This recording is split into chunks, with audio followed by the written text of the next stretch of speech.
নৈতিক শিক্ষার অভাবের কারণে আমরা মানুষ হয়েও অমানুষের মতো আচরণ করছি। আজকে আপনি দেখেন, ভিডিও দেখেন, রাস্তায় দেখেন, বাজারে দেখেন, সকল জায়গায় দেখবেন মানুষ তো মানুষই আছে, কিন্তু আমাদের আচরণগুলো অমানুষের মতো হয়ে যাচ্ছে। কেন? স্কুলে কি শিক্ষা নাই? আছে। কলেজে কি শিক্ষা নাই? আছে। ইউনিভার্সিটি কি শিক্ষা নাই? আছে। কিন্তু ইসলামী যে শিক্ষা, যেটা নৈতিকতার দিকে আমাদেরকে ডাকে, সেই শিক্ষা না থাকার কারণে আজ আমরা মানুষ হইয়াও অমানুষের মতো আচরণ শুরু করে দিয়েছে। সেই জন্য আমাদের যে সিস্টেম, শিক্ষানীতি, এই শিক্ষানীতি তো বরবাদ হয়ে গেছে। এখানে নাই কোনো আদর্শের শিক্ষা। এখানে এমন শিক্ষা প্রবেশ করানো হয়েছে যেখান থেকে মানুষ শালীনতা শিখে না, যেখান থেকে মানুষ অশ্লীলতা শিখে। এই শিক্ষা, সেই জন্য আল্লাহর রসুল 1400 বছর আগে উনি জানতেন এই সিস্টেম আসবে। উনি জানতেন মুসলমানদের ইমানি কুয়া, যেটা পাওয়া, সেটাকে নষ্ট করার জন্য বেহায়াপনা ঢুকবে। উনি জানে এই ইসলামের ভেতরে দয়াল নবীর ইশক প্রেম বের করে দিয়ে একটা যন্ত্রের মতো মানুষকে ব্যবহার করা হবে। উনি জানেন এই বাংলায় নয়, বিশ্বে দুইটা ধারা বের হয়ে, একটা হুসাইনি ধারা বের হবে আর একটা এজিদি ধারা বের হবে। হুসাইনি ধারা শান্তির দিকে ডাকবে, এজিদি ধারা এই বিশ্বকে অশান্তি করে দিবে। এটা জানে রহমতুল্লিল আলামিন, জানে। সেই জন্য আমার রাসূল বলেন, সন্তান যখন তোমার, এটাকে মানুষ করার দায়িত্বও তোমার। কারণ আমার সন্তানকে তো আমি গাইডলাইন দিব, আপনার সন্তানকে আপনি গাইডলাইন দিবেন। আমার রাসূল বললেন, সন্তান যখন কথা বলতে শুরু করে, হাঁটতে শুরু করে, ভালো খারাপ বুঝতে শুরু করে, তাকে প্রথমে মাক্তাবে পাঠাইও না, সর্বপ্রথম প্রাইমারি স্কুলে, নার্সারিতে ভর্তি করাইও না, সর্বপ্রথম কোনো স্কুলের বারান্দায় নিয়ে যাইও না। তো কামলিওয়ালা রাসূল কি করব? আগে তো মানুষ বানাবা, এরপরেই তো শিক্ষা দিবা। যদি মানুষ না বানায়া শিক্ষিত করো, দেখবা অনেক মা বাবাকে তারা ঘরে জায়গা না দিয়ে বৃদ্ধাশ্রমে ফেলে দিবে। এটা করছে কি করছে না? করছে। বর্তমান সময়ে শিক্ষিত হয়েছি কিন্তু মানুষ হতে পারি নাই। তো মানুষ হতে না পারলে আমরা মায়ের সাথে আচরণ খারাপ করব, বাবাকে ঘর থেকে বের করে দিব, কেন? মানুষ হতে পারি নাই। আমরা মানুষের সাথে খারাপ ব্যবহার করব, কারণ মানুষ হতে পারি নাই। আমরা আপনার আমার সাথে সম্পর্ক বিচ্ছিন্ন করব, কেন? মানুষ হতে পারি নাই। সমাজের দায়িত্ব পালন করব না, কেন? মানুষ হতে পারি নাই। তো কামলিওয়ালা বলে আগে স্কুল নয়, আগে মাদ্রাসা নয়, আগে কলেজ নয়, আগে নার্সারি নয়, আগে মাক্তাব নয়, আদিবু আওলাদাকুম বিসালাস। সর্বপ্রথম তোমার সন্তানকে মানুষ বানানোর জন্য তিনটা মেথড, তিনটা মেথোডোলজি, তিনটা থিওরি পালন করতে হবে। এক নাম্বার, আমি নবীর ভালোবাসা তার বুকের ভেতরে প্রবেশ করিয়ে দিতে হবে। নবীর ভালোবাসা কি রাখতে হবে বুকে? এক নাম্বার, আগে আলিফ বানা, আগে কখনা, আগে এবিনা, আগে ওকে বুঝাইতে হবে তুমি সেই নবীর উম্মত যেই রাসূল এখনো রওজায় তোমার জন্য চোখের পানি ছেড়ে দিয়েছেন। এটাকে তাকে বুঝাইতে হবে। তো ওই রাসূল, যে রাসূল জমিনে এসে রব্বি হাবলি উম্মতি বলেছেন, ওকে বুঝাইতে হবে।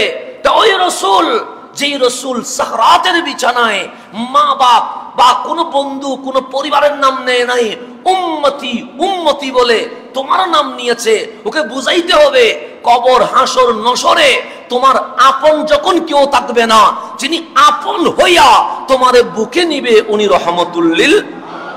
তো রাসূল যখন বুকে থাকবে, গালি বের হবে? বের হবে না। আমি কারোর সাথে জঘন্য আচরণ করতে পারবো না? অসম্ভব বিষয়। মিথ্যা বলতে পারবো?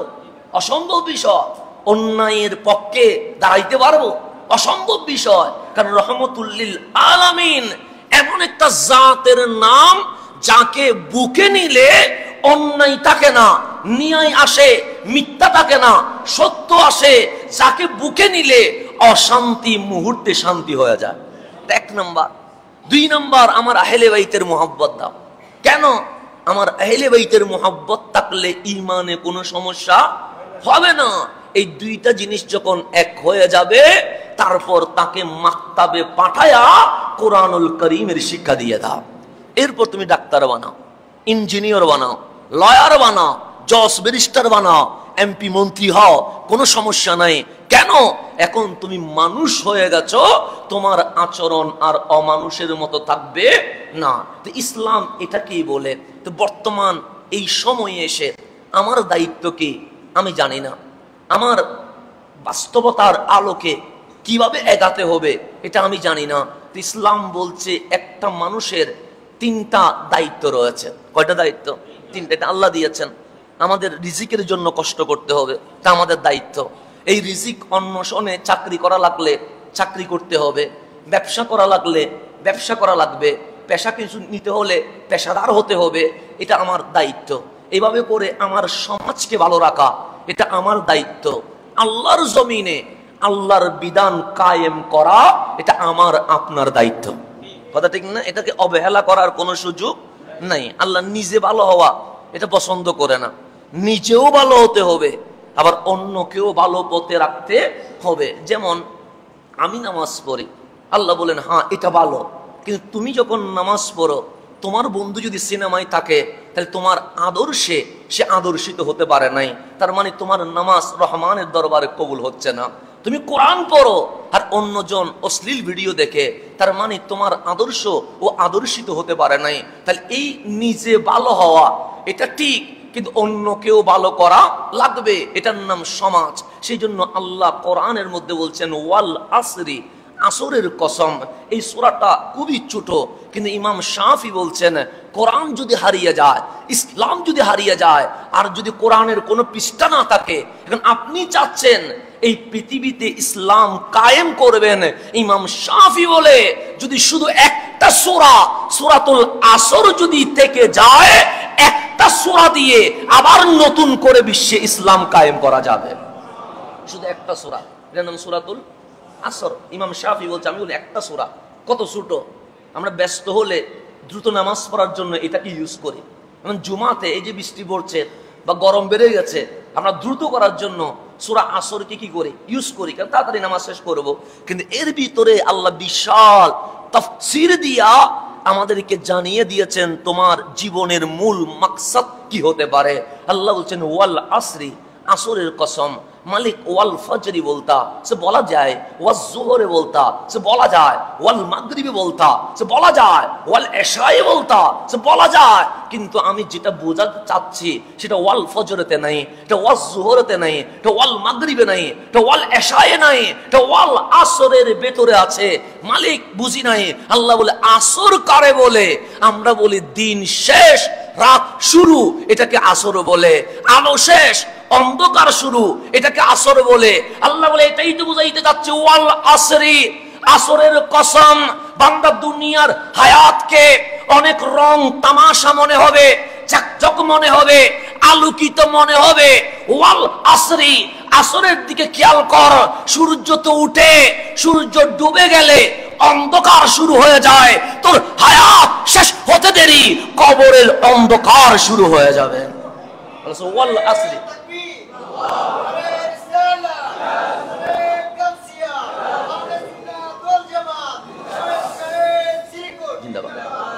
ওয়াল আসরি এটা কিসের? ওয়াল আসরি, আসরের কসম। কে বলছে? আল্লাহ। কেন? আমাকে বোঝানোর জন্য সূর্যের আলো স্থায়ী নয়, সূর্যের আলো কি হয়ে যায়? ডুবে যায়, শেষ হয়ে যায়। তো আল্লাহ বলছেন ওয়াল আসরি, আসরের কসম। কেন? দিন শেষ, রাত শুরু, হায়াত শেষ, মত শুরু, দুনিয়া শেষ, কবর শুরু। তো দুনিয়ার হায়াত যে কোনো ভাবে চলে যাবে। আপনি 5 তলা বিল্ডিং এ থাকলেও হায়াত যাবে, আপনি রেল লাইনে থাকলেও হায়াত যাবে, আপনি ব্যবসায়ী হলেও হায়াত যাবে, আপনি দিনমজুর হলেও হায়াত যাবে যাবে। আরে কোটি টাকা দিয়ে কি করবেন? আমরা নিজের চোখের সামনে তো দেখেছি, যার হাতে বাংলার ব্যবসা ছিল তাকেও পালিয়ে যেতে হচ্ছে। কথা ঠিক না? কি করবেন আপনি? কোটি টাকা, কোটি টাকা আপনাকে সামলাইতে পারছে? পারে নাই, বরং আপনাকে দয়াল নবীর সুন্নত কাটতে বাধ্য করে দিয়েছে। কথা ঠিক না? কোটি টাকা ক্ষমতা, আপনি বাংলাদেশের চোখের সামনে তাকান, এগুলোকে আপনি অন্যদিকে নেওয়ার সুযোগ নেই। আমাকে মিম্বরে হক কথা বলতে হবে। আমার চাকরি চলে যাক, আমাকে হকের আওয়াজ অবশ্যই করতে হবে। এর বাইরে যাওয়ার আমার কোনো সুযোগ।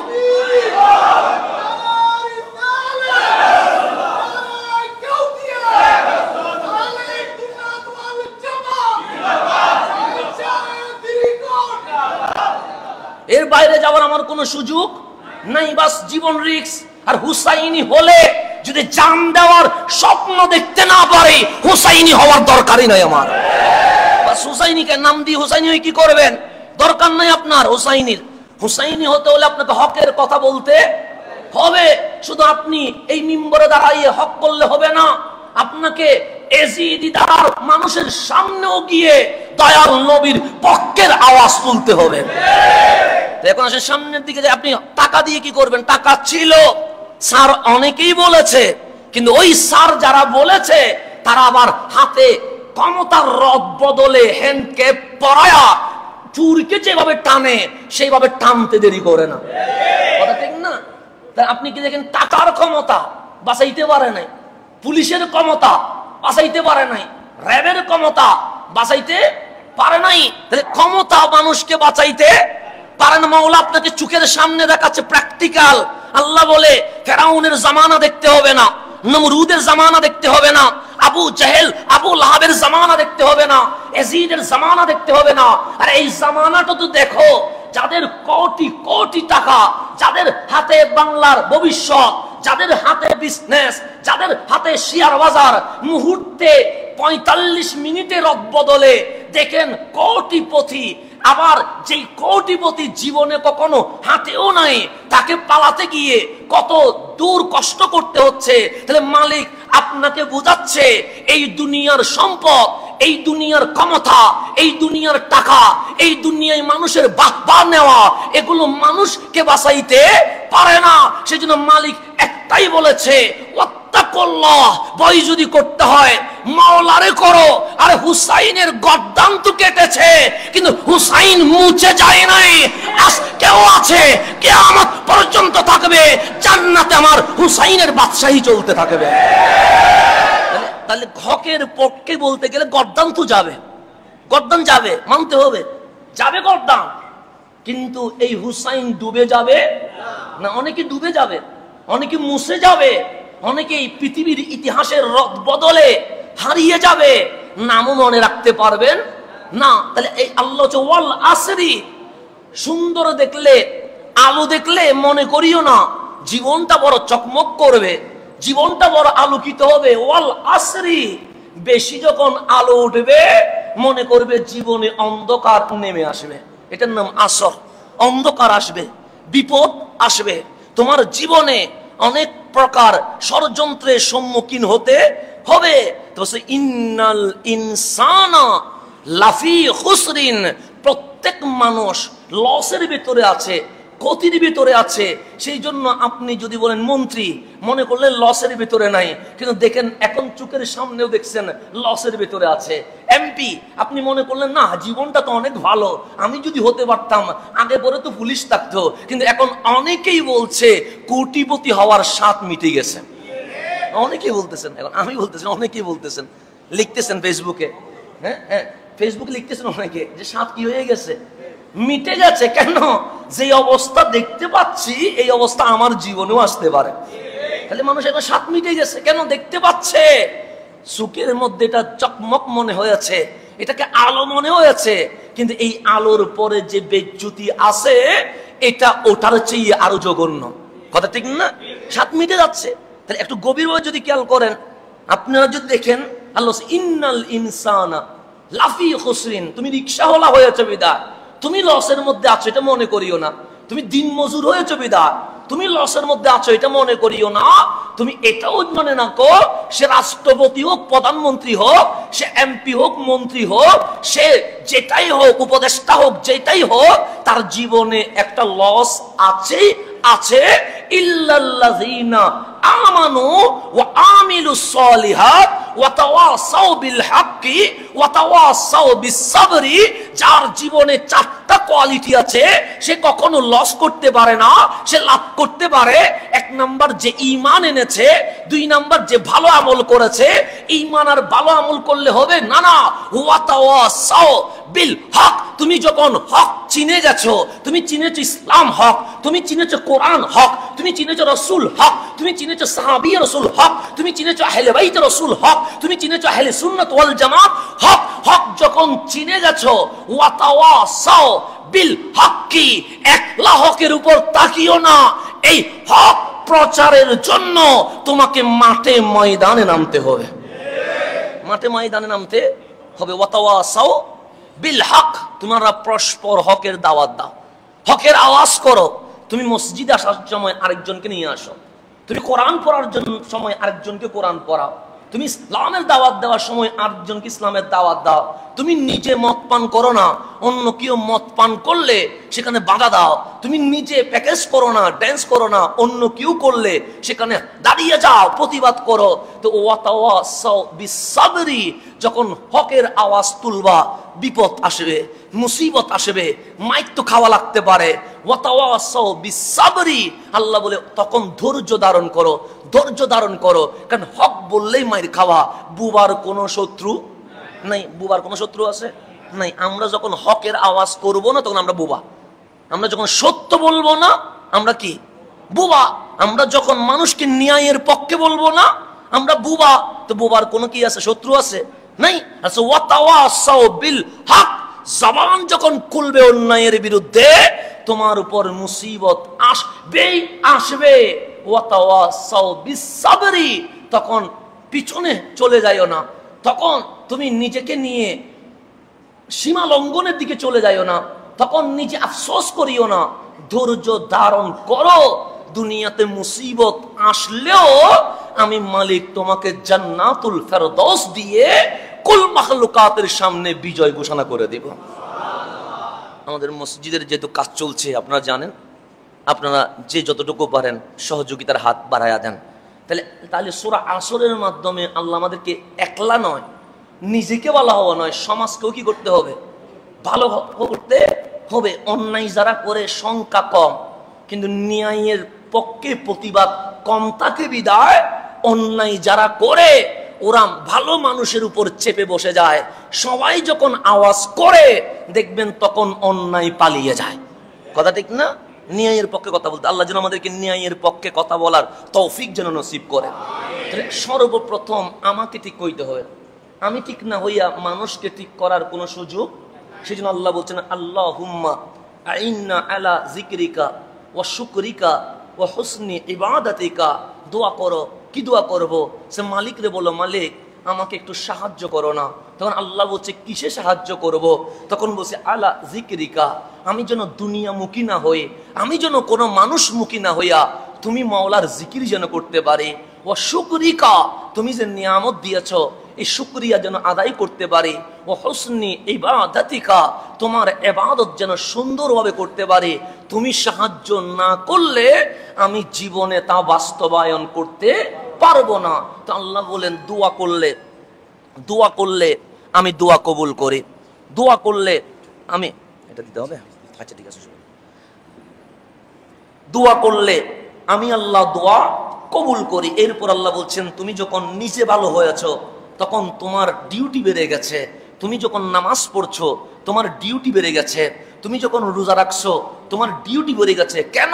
তুমি এতদিন বান্দা ছিলে না, আজকে তুমি মসজিদে আসতে দেরি আমি তোমার মাবুদ হয়ে গেছি, তুমি আমার বান্দা হয়ে গেছো। আজকে মাবুদ আর বান্দার কানেকশন শুরু হয়েছে, বন্ধুত্ব শুরু হয়েছে।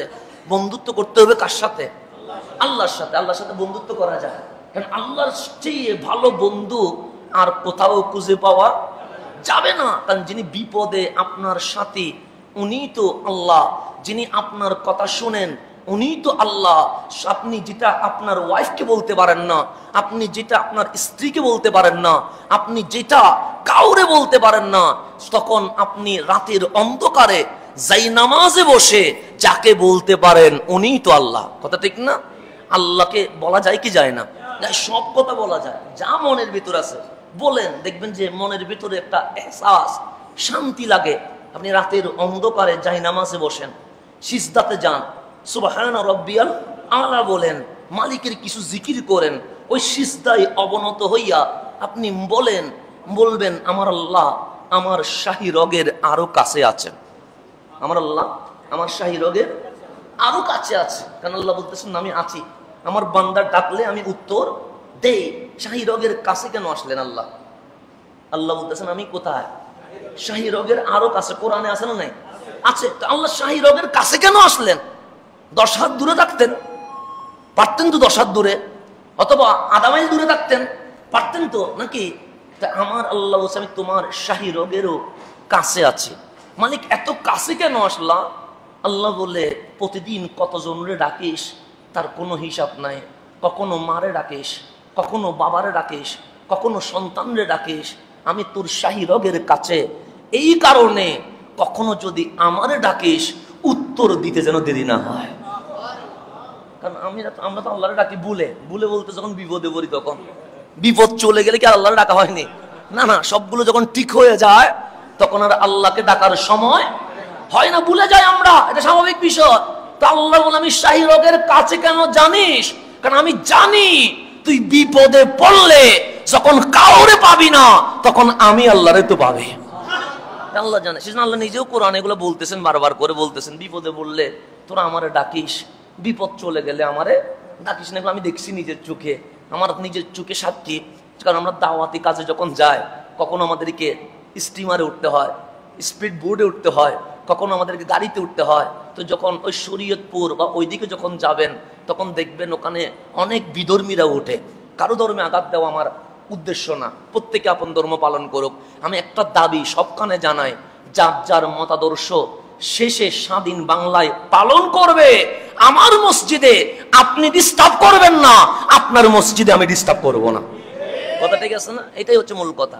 আমার আদর্শ আমি পালন করব, আপনার আদর্শ আপনি পালন করেন। আমি বলি যদি আমারটা হক হয় মানুষ এটা গ্রহণ করবে, হক না হলে মানুষ এটা বাদ দিয়ে দিবে। বেশ, এখানে ঝগড়া করার কোনো দরকার নাই। তো যখন আপনি সমুদ্রে হাঁটেন, সমুদ্র যখন একদম শান্ত থাকে, যেন মনে হয় একটা বালির মাঠ, পানি লড়েও না সরেও না, কিন্তু কোন সময় যে অশান্ত হয় তার কোনো ঠিক ঠিকানা নাই, হঠাৎ অশান্ত হয়ে যায়। তো যখন সমুদ্র লড়াচড়া শুরু করে, জাহাজ একবার ডানে পড়ে আরেকটা কিসে পড়ে?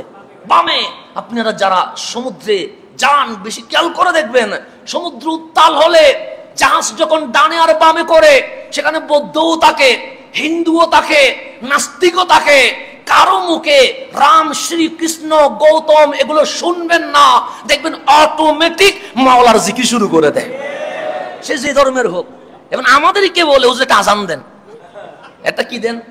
কেন? জানে এখানে গীতা বললে কাজ হবে না, জানে এখানে ত্রিপটক পড়লে কাজ হবে না, জানে এখানে বাইবেল পড়লে কাজ হবে না। ওরা এসে বলে হুজুর একটা আজান দেন। কেন? জানে এই সমুদ্রের উত্তাল ঢেউকে যিনি থামিয়ে দিতে পারেন উনি আল্লাহ, এটা জানেন।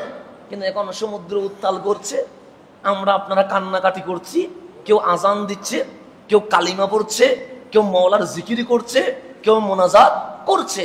তো রহমান তো হঠাৎ কারো না কারো চোখের পানি কবুল হয়ে গেছে, মালিক ঘোষণা করছে থেমে যা, সমুদ্র শান্তি হয়ে গেছে, উপারে যেতে দেরি। যারা এতক্ষণ আল্লাহ বলছে বলে আল্লাহর নাম বাদ আমার মূর্তি পূজা শুরু করে দিচ্ছে, এরকম হয় কি হয় না? হয়। এটা আল্লাহ বলতেছেন বান্দা বিপদে পড়লে আমি, বিপদ চলে গেলে আবার যাত্রার গতিতে শেষে চলে যায়। তা আমরা মুসলমানরাও কম কি? বিপদে পড়লে মসজিদের প্রথম সারির মুসল্লি, বিপদ চলে গেলে টর্চ লাইট দিয়েও আর মসজিদে খুঁজি পাওয়া যায় না। এটা স্বাভাবিক বিষয় আমাদের। তা আল্লাহ জানে বিপদে বান্দা ডাকে, এমনিতে বান্দা সচরাচর ডাকে না। সেই জন্য আল্লাহ কোনো না কোনো এক জায়গায় আপনাকে অপরিপূর্ণ করে রেখে দেয়, যাতে অন্তত মওলারে স্মরণ করতে পারে। দেখবেন কোটি টাকার মালিক, বিল্ডিংও আছে, 7টা 8টা মেয়ে দিয়ে বসে আছে, একটা ছেলে দেয় নাই। তো উনি আফসোস করে বলে, আমার কি নাই, গাড়িও আছে, বাড়িও আছে, একটা ছেলে পাইলাম না। আল্লাহ বলে, ছেলে একটা দিলে তোর আর অপরিপূর্ণ নাই, তুই পরিপূর্ণ হবি। পরিপূর্ণ হলে যাই নামাজও তার দাঁড়াবি না, আমি সেটা জানি। সেই জন্য একটা জিনিসে আমি তোকে আস্তে করে অপরিপূর্ণ, আনকমপ্লিট করে দিয়েছে। সেই জন্য মালিক দেখবেন কোনো না কোনো জায়গায় আপনাকে আটকায় রাখছে। হয়তোবা চাকরিতে আপনাকে পজিশন উপরে উঠতে দিচ্ছে না, আটকায় রাখিয়ে দিছে। ব্যবসা লাভ হয়, আবার থেমে গেছে, আটকায় রাখিয়ে দিছে। এই তো কাজ হয়ে যাচ্ছে, দুদিন পর আমার শান্তির জিন্দেগি আছে, আল্লাহ আটকায় রাখিয়ে দিছে। কেন? মালিক জানে এটা সলভ হয়ে গেলে তো আপনি ভুলে যাবেন। আল্লাহ বলে, বান্দা সবগুলো দিয়ে দিলে তুই আমারে ভুলে যাবি বিদায় আমি মালিক কখনো কখনো বিপদ দিয়া তোমাকে থামায়া দিই, যাতে হলে অন্তত বিপদের কারণে হলেও তুমি সুবহান রাব্বিয়াল আলা যেন বলতে পারো। আল্লাহ বলছেন, আমি শাহী রগের কাছে, কারণ তুই ডাকবি, আজকে না হলে কাল ডাকবি, এই সপ্তাহে না হলে আগামী সপ্তাহে ডাকবি, এই বছর না হলে আগামী বছর ডাকবি। ওই ডাকার অপেক্ষায় আমি শাহী রগের সামনে উপস্থিত থাকি। তুই আল্লাহ বলতে দেরি, আমি বান্দা বলে ডাক দিতে দেরি করবো না। মুসল্লায় যখন আপনি বলবেন, দেখবেন আপনার একটা শান্তি মানে এহসাস হবে, অনুভব হবে যে আমি কার সাথে কথা বলছি। যেন মনে হচ্ছে আল্লাহ উত্তর দিচ্ছে, মালিক উত্তর দিচ্ছে।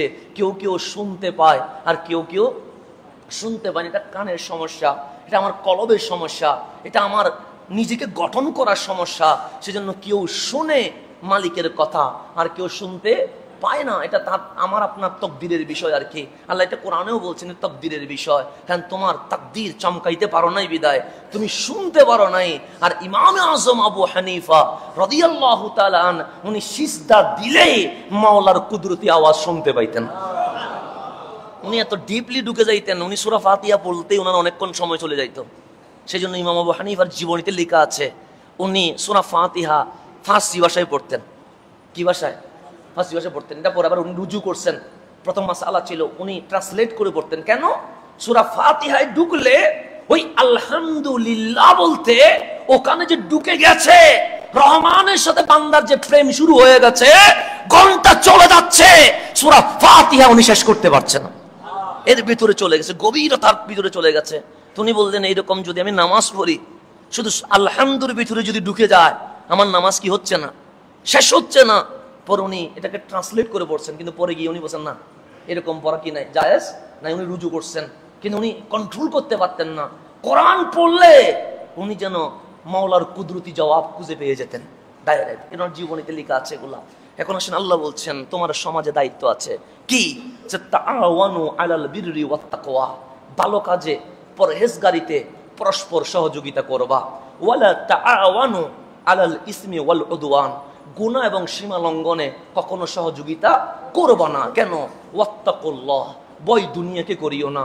কারণ দুনিয়ায় ভয় করে লাভ নাই। তুমি যারে ভয় করছো সে বিপদে পড়লে আমারই তো ভয় করে। ওয়াত্তাকুল্লাহ, আল্লাহরে ভয় করো। ইন্নাল্লাহা শাদীদুল ইকাব, নিশ্চয়ই আল্লাহ যখন ধরে তখন কঠিন শাস্তি দেয়। আল্লাহর চেয়ে কঠিন শাস্তি আর কেউ দেয় না। এখন আপনার দায়িত্ব কি? আমি নামাজ পড়লাম, এটা আমার দায়িত্ব। আমি রোজা রাখলাম, এটা আমার দায়িত্ব। আমি হজ করলাম, এটা আমার দায়িত্ব। মসজিদে আসলাম, এটা আমার দায়িত্ব। কিন্তু অপর মুসলিমের সাথে আপনার আচরণ কি হবে? আল্লাহর হাবিব বলছেন সুননে আবি দাউদ, কুল্লুল মুসলিমে আলাল মুসলিমে হারামুন মালুহু ওয়া ইরদুহু ওয়া দামুহু। আল্লাহ বলছেন প্রত্যেক মুসলিম আরেকজন মুসলমানের সম্পদে, ইজ্জতে, জানে, রক্তপাতে কখনো হস্তক্ষেপ করতে পারবে না। আপনি কারো ইজ্জতে আঘাত করতে পারবেন না।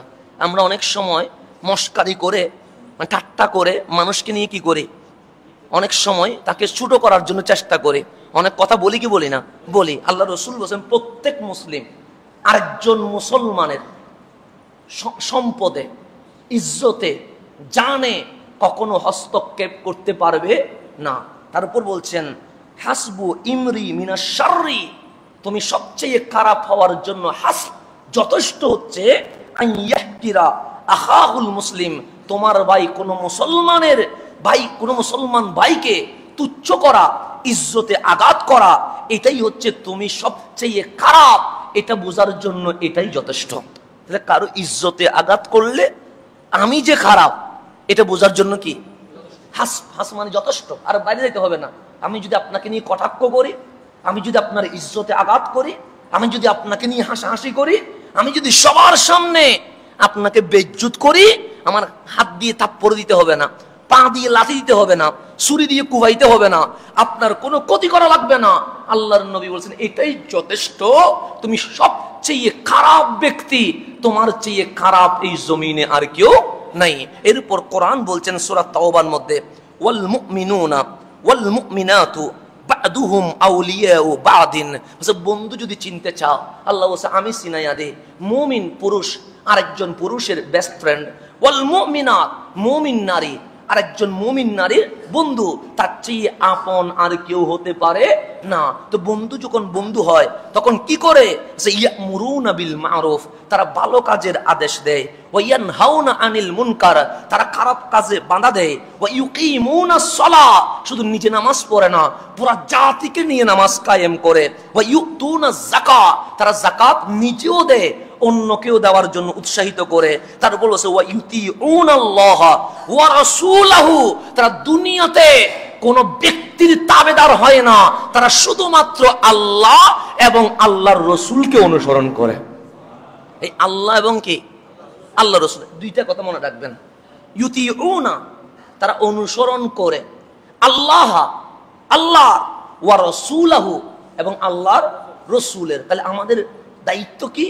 এক নাম্বার ভালো কাজের আদেশ দেওয়া, কি কাজের? ভালো কাজের। 2 নাম্বার খারাপ কাজে নিষেধ করা। 3 নাম্বার নামাজ কায়েম করা। 4 নাম্বার যাকাত আদায় করা। 5 নাম্বার আমরা অনুসরণ যদি করি তাই করতে হবে আল্লাহ এবং রাসূলের।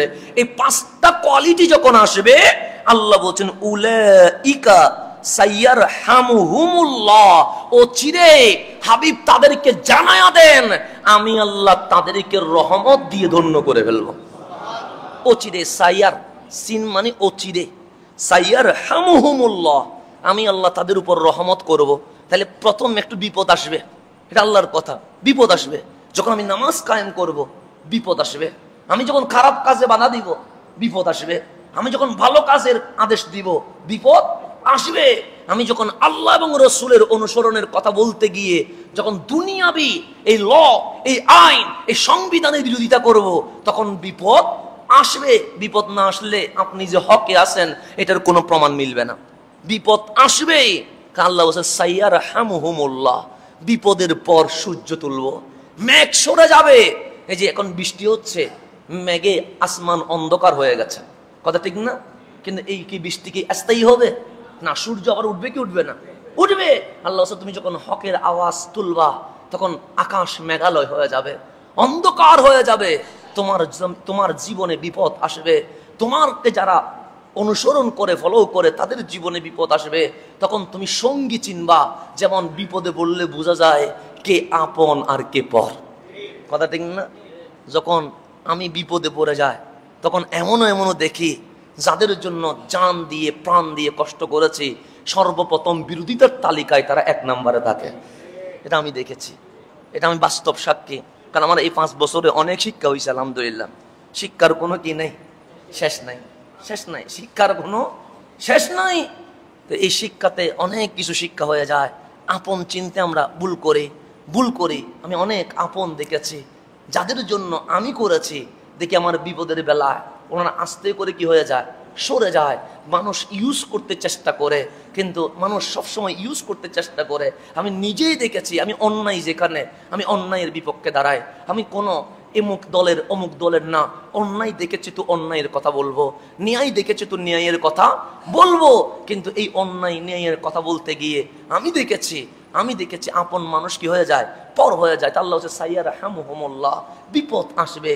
আপন মানুষই তোমাকে শেষ করার চেষ্টা করবে, আপন মানুষই তোমার বিরোধিতা করবে। কিন্তু শুনে রেখো, তুমি থেমে যাইও না, তুমি সামনের দিকে এগাও। সাইয়ারহামুহুমুল্লাহ, তুমি যখন আল্লাহ এবং রাসূলের রশি ধরে ফেলেছো, তোমার জীবনে অন্ধকার মেঘ সরায়া সূর্য তোলার দায়িত্ব আমি আল্লাহ নিজেই নিয়ে নিয়েছি। সূর্য উঠবে জীবনে, এটা মনে রাখবেন। সূর্য উঠবে, এটা মনে রাখবেন। সুতরাং কাউকে প্রাধান্য দিতে গিয়ে আল্লাহ রসুল যেন নারাজ হয়ে না যায়, দুনিয়ার স্বার্থ রক্ষা করতে গিয়ে আল্লাহ এবং রসুল যেন নারাজ হয়ে না যায়। কারণ কবরে আপনার এই চেহারা কাউকে দেখাইতে হবে না, কিন্তু আপনার রসুলের সামনে এই চেহারা দেখাইতে হবে। সেদিন বুকে হাত দিয়ে বলতে পারবেন, ইয়া রাসূলুল্লাহ, আমি আপনার উম্মত, আপনার সামনে এসে দাঁড়িয়েছি। বলতে পারবেন কিনা আপনি নিজেকে নিয়ে একবার ভাবেন। আপনি হাসরের ময়দানে কামলিওয়ালা যখন দুই হাত উপরে তুলে দিয়ে বলবে, আলাম নাশরাহ লাকা সাদরাক, আজ আমার বক্ষ আশ্রয়স্থল, আইনা উম্মত, সেদিন দৌড় দিয়ে হাসি মুখে রসুলের চোখে চোখ রেখে নবীজির বক্ষ মোবারকে মাথা রাখতে পারবেন কিনা সেদিন একটু চেষ্টা করে ভাবে দেখেন। যেদিন আপনি সূর্যের গরমে মগজ সিদ্ধ হয়ে যাবে, তামার গরমে রক্তগুলো সিদ্ধ হবে, জিহ্বা যখন বের হয়ে যাবে, পানি পানি যখন চিৎকার করবেন, হাউজে কাউসারের পানি গ্লাস ভরে দিয়ে যখন রসুল ডাকবে, উম্মত তোর জিহ্বা তো বের হয়ে গেছে, কি লাগবে? আপনি বললেন পানি লাগবে। রসুল গ্লাসটা হাত দিয়ে বলবে, আয় তোকে আমি হাউজে কাউসারের পানি পান করায়া তোকে আমার তোর জীবনটা আমি ধন্য করে দিই। সেদিন কি রসুলের সামনে গিয়ে রসুলের হাত থেকে হাউজে কাউসার নিতে পারবেন কিনা সেটা আজকে ভাববার বিষয় এসে গেছে। সেদিন আপনি রসুলের সামনে গিয়ে বলতে পারবেন কিনা, ইয়া রাসূলুল্লাহ, আমি বেঁচে গেছি, কিন্তু আপনার উম্মত রহমানের দরবারে একটু সুপারিশ করেন না যেন আমি জান্নাতে যেতে পারি। এই কথা রসুলকে বলতে পারবেন কিনা একটু আজকে ভেবে দেখার বিষয়। যখন মুনকার নাকির প্রশ্ন করবে, কি বলেছিলি আমার কামলিওয়ালা রসুল সম্পর্কে, মা কুনতা তাকুল ফি হাক্কি হাযা রাজুল লি মুহাম্মাদিন সাল্লাল্লাহু আলাইহি ওয়াসাল্লাম, সেদিন কবরে রসুলের চোখে চোখ তাকিয়ে আপনি কি বলতে পারবেন কিনা যে আমি আমার রসুলকে আকা বলেছিলাম, আমি আমার রসুলকে আমার মুনিব বলেছিলাম, আমি আমার রসুলকে রহমতুল লিল আলামিন বলেছিলাম, আমার রসুলকে আমি আমার জানের জান বলেছিলাম, আমার রসুলের ব্যাপারে আমি কোনো কম্প্রোমাইজ করি নাই। আমি বাতিলের দুর্গে দাঁড়িয়েও বলতে পেরেছি যে এই বাংলার জমিনে এমন সরকার চায় কামলিওয়ালার শানে বেয়াদবি করলেই তাকে ফাঁসির কাস্টে দাঁড় করাইতে হবে।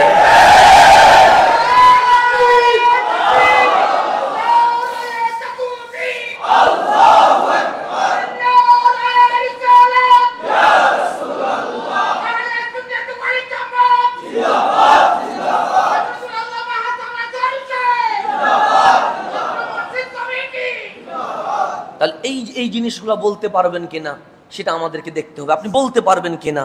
তা আল্লাহ বলেন, সাইয়ারহামুহুমুল্লাহ, আমি আল্লাহ তোদেরকে রহমত দেব, বিজয় তুলব, মেঘমালা দূর করে দিয়ে সূর্যের আলো তুলব, তোদের হাতে আমি ইসলামের পতাকা উড্ডীন করানোর ব্যবস্থা করে দেব। তারপর বলছে, ইন্নাল্লাহা আজিজুন হাকিম, নিশ্চয়ই আল্লাহ প্রজ্ঞামশালী, প্রজ্ঞাময়, হাকিম, আল্লাহর চেয়ে বড় বিচারক আর কেউ নাই। আদালতটা কার? মওলার। মওলার আদালতে দুর্নীতি করার কোন সুযোগ আছে? দান বাম করার কোন সুযোগ আছে? নাই নাই। সেই জন্য আল্লাহ বলছে আজিজুন হাকিম, আমার কাছে আয়, কারণ আমি যাকে তুলবো তাকে নামানোর কোন সুযোগ, আর যাকে নামাবো কোটি মানুষ চেষ্টা করলেও উপরে তোলার কোন সুযোগ নাই। আল্লাহ বলছেন, তো ইজ্জুমান তাশা, আমি যার ইচ্ছা তার ইজ্জত দেব, আমি যার ইচ্ছা তার বিদ্যুৎ করব। সুতরাং আপনি আমাকে আল্লাহ এবং রসুল মুখী হতেই হবে, এর বাইরে যাওয়ার কোনো সুযোগ নাই। তাহলে এক নাম্বার হচ্ছে নিজে ঠিক হওয়া, নিজে কি হওয়া। দুই নাম্বার সমাজে শান্তি প্রতিষ্ঠায় অশান্তি বন্ধ করে দেওয়া। এখন তিন নাম্বার আমার আপনার দায়িত্ব কি? আল্লাহ কোরআনে বলছেন, শারআ লাকুম মিনাদ দ্বীন, আমি আল্লাহ তোমাদের জন্য দ্বীনকে লিপিবদ্ধ করেছি, দ্বীনকে বিধিবদ্ধ করেছি। শারআ, শরিয়া, শারআ মানে শরীয়ত, বিধিবদ্ধ করা। আমি আইন প্রণয়ন করেছি কাকে? দ্বীনকে। দ্বীন মানে কি? ইসলামকে। তো মালিক বলে ইসলাম কখন থেকে শুরু হয়েছে? সে মা ওয়াসা বিহি নূহান, যেই ব্যাপারে আমি নূহ আলাইহিস সালামকে ওসিয়ত করেছিলাম, আদর্শ করেছিলাম, আমি তাকে আদেশ করেছিলাম, আমি দুনিয়াতে তাকে প্রথম রসুল বানায়া আসমানি কিতাব দিয়া ইসলামকে দলিল হিসেবে প্রতিষ্ঠা করে দিয়েছিলাম। তাহলে সেই বাবা আদম থেকে শুরু হয়েছে ইসলাম। নূহ আলাইহিস সালামের জামানায় কিতাব চলে এসেছে, সেই ইসলাম যে শুরু হয়েছে। তারপর আল্লাহ বলেন, ওয়াল্লাযী আওহাইনা ইলাইকা, হাবিব, যে ইসলাম, যে দ্বীন সম্পর্কে আমি আপনাকে ওহী হিসেবে কিতাবুল্লাহ দিয়ে দিয়েছি, আল কোরআন দিয়ে দিয়েছি। তারপর আল্লাহ বলছেন ওয়ামা ওয়াসাইনা বিহি ইব্রাহিমা ওয়া মূসা ওয়া ঈসা, যেই বিষয়ে আমি ইব্রাহিম আলাইহিস সালামকে, মূসা আলাইহিস সালামকে, ঈসা আলাইহিস সালামকে আদিষ্ট করেছিলাম, আদেশ দিয়েছিলাম। কি আদেশ? হাবিব আপনাকে যে আদেশ দিয়েছিলাম, হযরতে নূহ আলাইহিস সালামকে যে আদেশ দিয়েছিলাম, হযরতে ইব্রাহিম, হযরতে মূসা, হযরতে ঈসা, সমস্ত আম্বিয়া রাসূল আলাইহিমুস সালাম ওনাদেরকে যে আদেশ দিয়েছিলাম, সেই আদেশ কি? আন আকিমুদ্দিনা, এই জমিনে একমাত্র ইসলাম প্রতিষ্ঠা করতে হবে। কি প্রতিষ্ঠা করতে হবে? আন আকিমুদ্দিন, দিন হিসেবে ইসলাম প্রতিষ্ঠা করতে হবে। গলা কাটি না, মারি না, ছুরি দিয়ে কুপায়া না, কি দিয়ে?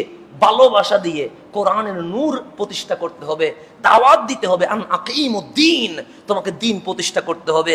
দিন প্রতিষ্ঠা করতে গিয়ে ওয়ালা তাতাফাররাকু ফীহি, এর মধ্যে কোনো দলাদলি করা যাবে না। মুসলিম উম্মাহকে এক থাকতে হবে, অনৈক্য করার কোনো চিজ কোনো কি নাই, কোনো সুযোগ নাই। তাহলে এখন সকল নবী রাসূল যেই ব্যাপারে আদেশ পেয়েছেন সেটা হচ্ছে দিন কায়েম হবে কি? ইসলাম। ইসলামের বাইরে কোনো কথা নাই। যার যারটা শেষে পালন করছে, কিন্তু আপনার আমার দায়িত্ব দাওয়াত কি করা? দেওয়া। তো এই ক্ষেত্রে দাওয়াত দিলে কি হবে? যেমন আমরা যখন ব্যবসা করি তখন আগে লাভ চিন্তা করি, পজিটিভ, এরপর কি বলি? নেগেটিভ। আমরা এরকম করে চিন্তা করি, আমরা সবসময় বলি নেগেটিভ হইও না, পজিটিভ হও। সব জায়গায় বলি কি বলি না? বলি যে নেগেটিভ হইও না, কি হও? পজিটিভ হও, ভালো ধারণা করো, এটা বলি কি বলি না? কিন্তু ইসলাম কায়েম করার ক্ষেত্রে আল্লাহ হাবিবকে বলছেন কাবুরা আলাল মুশরিকিনা মা তাদউহুম ইলাইহি, হাবিব আপনি যেই দিকে মুশরিকদেরকে ডাকছেন এটা মুশরিকদের জন্য বড় কঠিন হয়ে যাবে। মুশরিকদের জন্য কি হয়ে যাবে? কাবুরা, বড় কঠিন হয়ে যাবে। তাদের জন্য এটা বড় কঠিন মনে হবে। মুশরিকরা সহজে ইসলাম কবুল করবে। পজিটিভ বলছে না নেগেটিভ বলছে? নেগেটিভ। কাবুরা, সে কাবুরা আলাল মুশরিকিন, মুশরিকদের উপর কঠিন হয়ে যাবে। মা তাদউহুম ইলাইহি, তাদেরকে আপনি যেদিকে ডাকছেন, ইসলামের দিকে যে ডাকছেন, এটা মুশরিকের জন্য কঠিন হবে, তারা সহজে ইসলাম কবুল করবে না। এরপর আল্লাহ নেগেটিভ বলে পজিটিভ বলছে, আল্লাহু ইয়াজতাবি ইলাইহি মান ইয়াশা, আল্লাহ যাকে চান তাকে আল্লাহর দিকে ডেকে নিয়ে আসেন। দেখেন ইসলাম নিজ ইচ্ছায় হওয়া যায় না। আপনি ডাক্তার হবেন, চেষ্টা করেন, আপনি ডাক্তার হবেন। ইঞ্জিনিয়ার হবেন, চেষ্টা করেন, ইঞ্জিনিয়ার হবেন।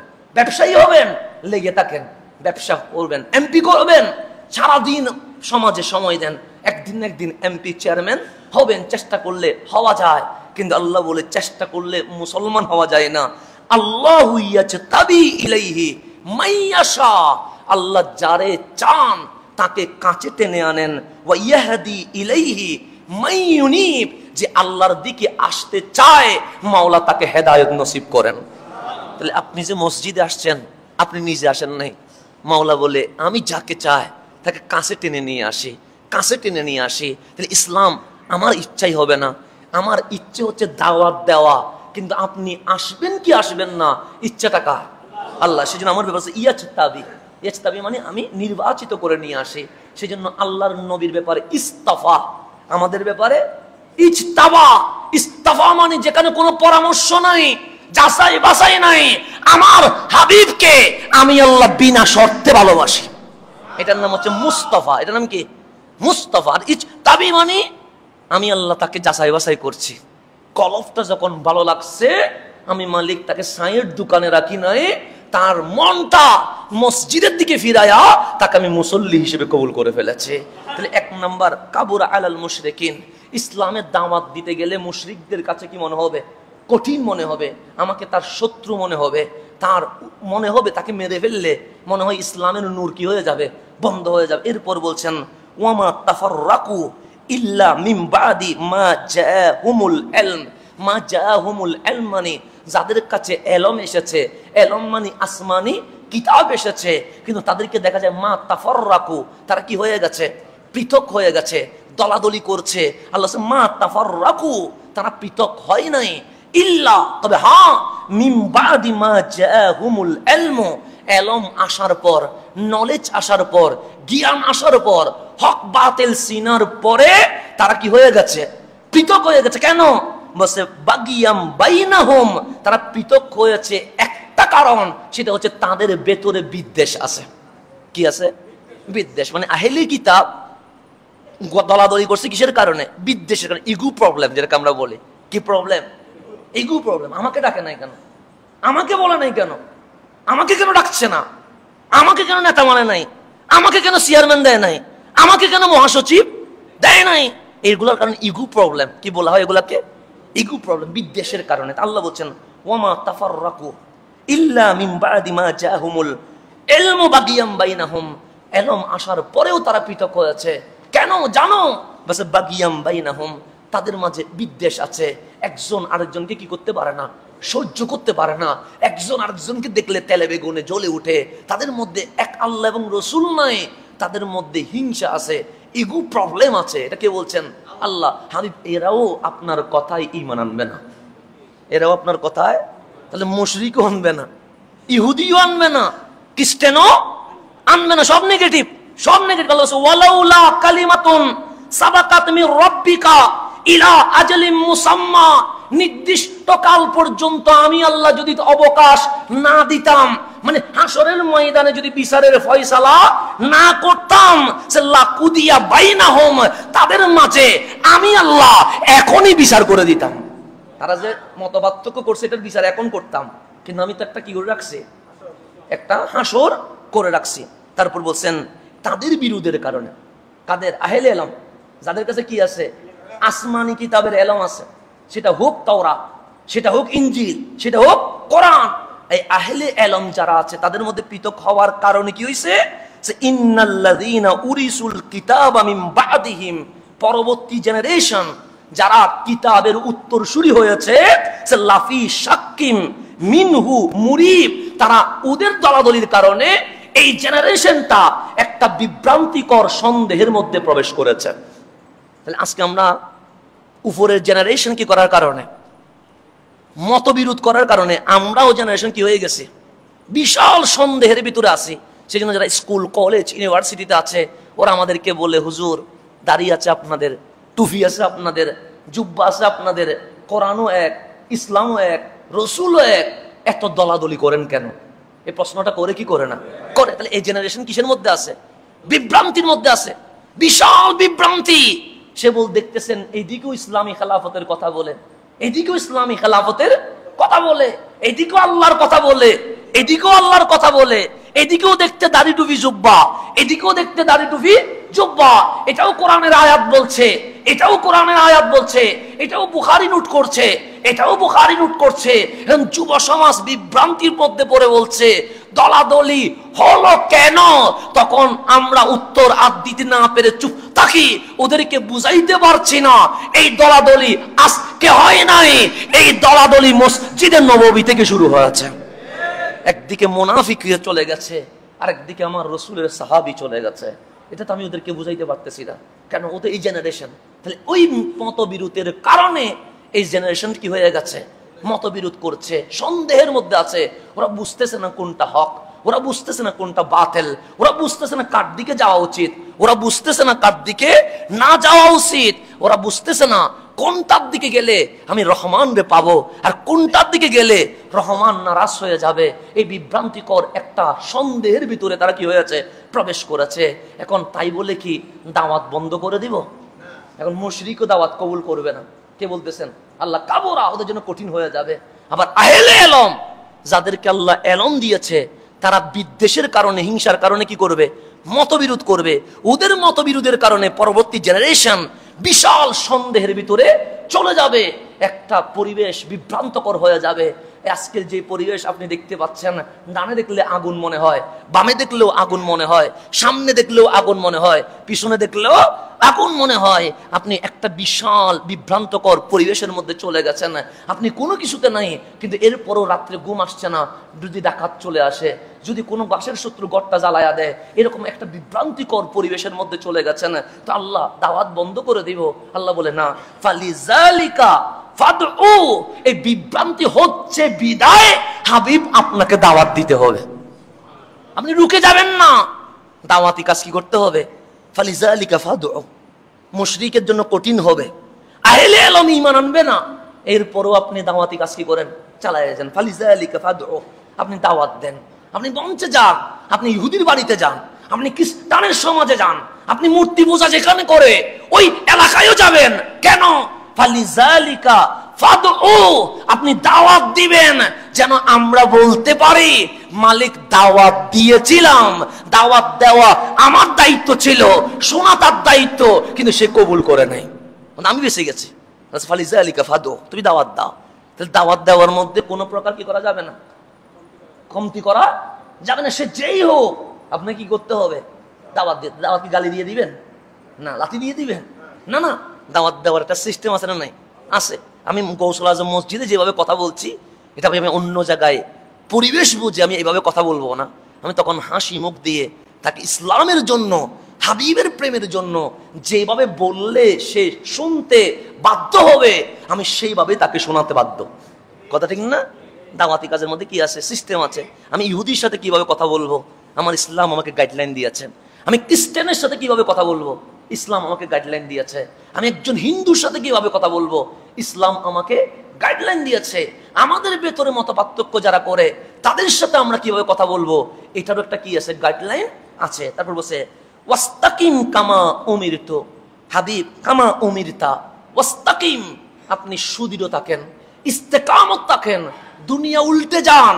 কামা উমিরতা, আমি আল্লাহ যেভাবে আপনাকে আদেশ করেছি, আপনি যেভাবে আদিষ্ট হয়েছেন সেই ব্যাপারে কোনো প্রকার ঢলে যাওয়া যাবে না। তার ওয়ালা তাত্তাবি আহওয়া হুম, কোন তাদের যেই ব্যক্তিদের যে বানানো যে নিয়ম কানুন, এগুলার অনুসরণ করা যাবে না। তারপর কুল, হাবিব আপনি বলেন আমানতু বিমা আনজালাল্লাহু মিন কিতাব, আল্লাহ যা নাজিল করেছে এর উপর আমি ঈমান এনেছি। ওয়া উমিরতু, এবং আমাকে আদেশ করা হয়েছে লিআদিলা বাইনাকুম, তোমাদের মাঝে ইনসাফ প্রতিষ্ঠা করার জন্য। আল্লাহু রাব্বুনা ওয়া রাব্বুকুম, মানলেও মানো না মানলেও না মানো, কিন্তু শুনে রেখো আল্লাহ আমাদেরও রব তোমাদেরও রব। তারপর বলছে লানা আমালুনা ওয়ালাকুম আমালুকুম, তোমাদের আমল তোমাদের, আমাদের আমল আমাদের। তারপর লা হুজ্জাতা বাইনানা ওয়া বাইনাকুম, তোমাদের মাঝে আর আমাদের মাঝে কোনো বিদ্বেষ নাই, তোমাদের সাথে আমাদের কোনো ঝগড়া নাই, দুনিয়াবি তো কোনো ঝগড়া নাই। তারপর বলছে আল্লাহু ইয়াজমাউ বাইনানা, আজকে না হয় কাল আল্লাহ তোমাদের আর আমাদেরকে কি করবেন? একত্রিত করবেন। ওয়া ইলাইহিল মাসির, আমরা আল্লাহর দিকে ফিরে যাব। তাহলে আমার মালিক আমাদেরকে ডিউটি দিয়েছেন তিনটা। 1 নাম্বার নিজে ঠিক হওয়া, 2 নাম্বার সমাজ ঠিক করা, 3 নাম্বার বিপদ আসবে মুশরিক কথা শুনবে না, আহলে ইলম মতপার্থক্য করবে, দাওয়াতি কাজ 1 মিনিটের জন্য বন্ধ করা যাবে না। আমরা দাওয়াতি কাজ করতে হবে, চালাইতে হবে। এটাই হচ্ছে ইসলাম। ফাদউ, দাওয়াত দাও, দাওয়াতি কাজ কখনো বন্ধ করা যাবে না। সেই জন্য আপনাদেরকে অনেকে মিসগাইড করার চেষ্টা করবে। একটা জিনিস মনে রাখবেন, যারা কামলিওয়ালার কদমে বিক্রি হয় তাদেরকে নতুন করে বিক্রি হওয়ার দরকার নাই। যারা নবীর কদমে বিক্রি হয় তাদেরকে নতুন করে বিক্রি হওয়ার কোনো দরকার নাই।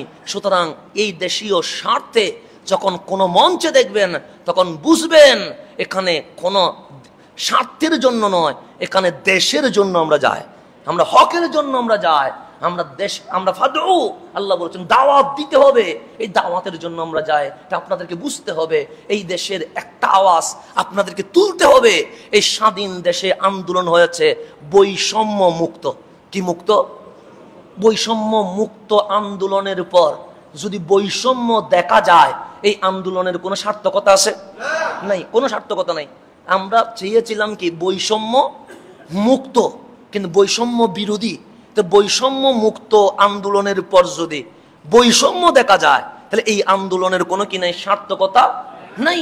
যদি দেখা যায় একটা সম্প্রদায়ের উপর হামলা হচ্ছে, একটা মসজিদে ইমাম খতিবকে টানাটানি করছে, এখানে বৈষম্য যুক্ত হয়েছে না বৈষম্য মুক্ত হয়েছে?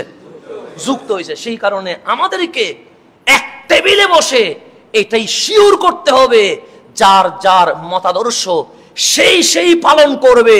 কেউ কারো উপর হামলা করার কোনো অধিকার নাই। কেউ কারো উপর হামলা করার কোনো অধিকার নাই। আমি আপনার উপর হামলা করার অধিকার নাই, আপনি আমার উপর হামলা করার কোনো অধিকার নাই। কেন? যার জন্য আমরা কাজ করছি, আল্লাহ এবং আল্লাহর হাবিব, দুনিয়াতে নয় হাসরে দেখা যাবে কে আল্লাহ এবং আল্লাহর হাবিবের সামনে মুখ দেখাইতে পারে আর কে দেখাইতে পারে না।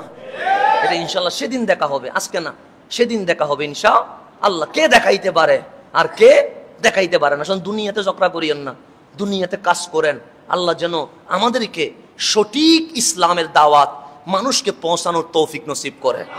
আল্লাহ যেন সকলকে দেশকে রক্ষায় সুন্দরভাবে কাজ করার তৌফিক নসিব করে।